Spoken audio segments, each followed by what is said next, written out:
A short time after the discovery of worn shaft system, Bible scholars paid attention to the possibility that the shaft or the entire system is actually mentioned in the Bible, in the Old Testament.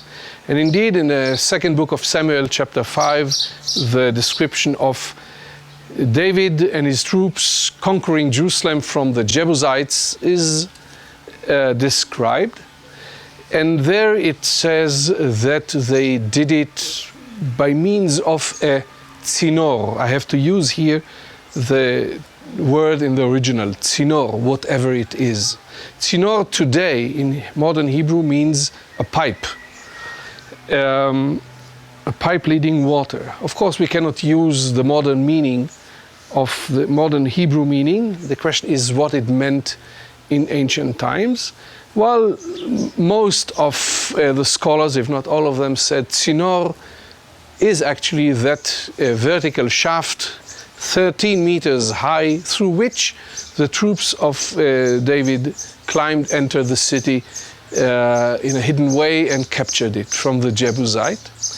In addition, in the first book of Chronicles, it said that Joab, the son of Tzruya, conquered the city, actually assaulted the city.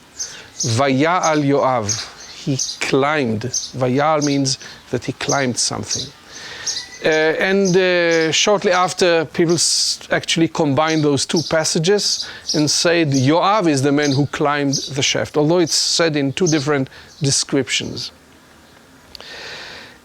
I came to this problem when we have shown that the shaft itself is actually not a component of the ancient Canaanite water system, right? That it was not seen, it was not accessible, nobody knew about it.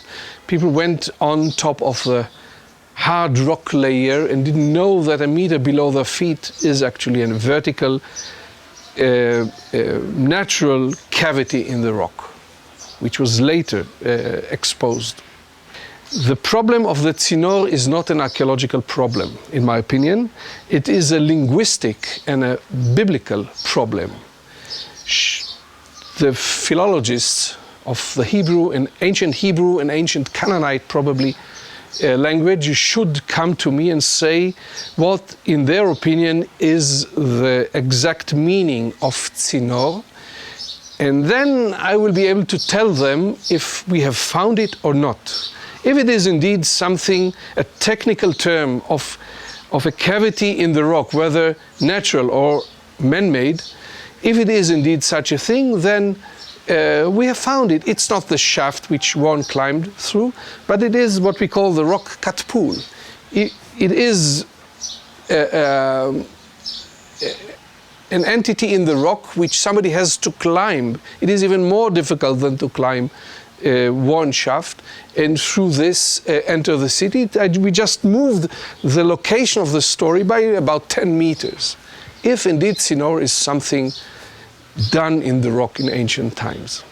As for Joab, I think that there is a misunderstanding of the word Vaya'al. Vaya'al means that he climbed, and that everybody understood it, that he climbed this rock cavity or rock cut thing.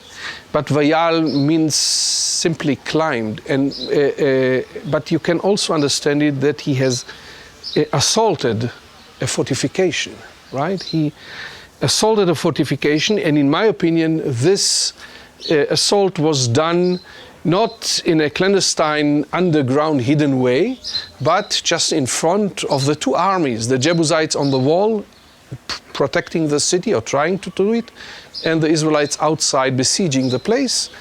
And actually everybody was waiting for the first brave men to do it and to climb and assault the wall in face of everybody. And for this act of courage, he actually received what was promised to be the head of the army later, as the biblical narration goes. And this is what was actually done. So that Zinnor still lives the theory, only we have moved it by a few meters from one location to another one.